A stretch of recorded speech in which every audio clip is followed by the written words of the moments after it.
Action. like all good movies, there's a sequel, and here's this is part two. We got more stories. What you on the boat? Talk us on the Yeah, boat. when we were crossing the Pacific, Natasha and I would be working in the engine room, even if it was in the middle of the night, working on the engine.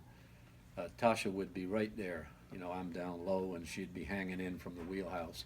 I'd see her little head upside down. You know, what do you need, Dad? What do you need, Dad? And so she always knew. She knew the difference between a crescent wrench and vice grip and Screwdriver. and a Phillips head and a flat head and because she was so keen to help me that she learned all these terms. So she was always there, no matter what, for things to be done. Well, you gave her a fairly unconventional upbringing, doing all those things. And then when we finally had a apartment, that was the most hardest things for us to live here over there in Auckland and have a little apartment. Yeah. And as soon as we have everything in her apartment, we have to say goodbye.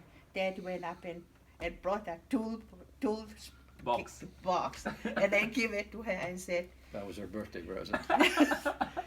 anything break in here and you fix it yourself. I have to remember that. I'm invited around to fix stuff at our house. It's all good. Yeah, because you can't fix nothing unless you got tools. Yeah, I know that. The wrong tool, you spend forever trying to do it, eh? Yeah.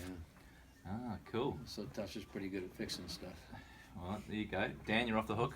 And I was thinking that today because all these different things. I was looking through the rooms. I was working on the drains, and she and Dan run this place for 2 years, and it must have been Tasha. I was wondering who was fixing the chairs when they come loose, and it must have been Tasha with her little toolkit, I don't know. Yeah, maybe. which is now being sort of spread with it all over the garage. You can't find anything.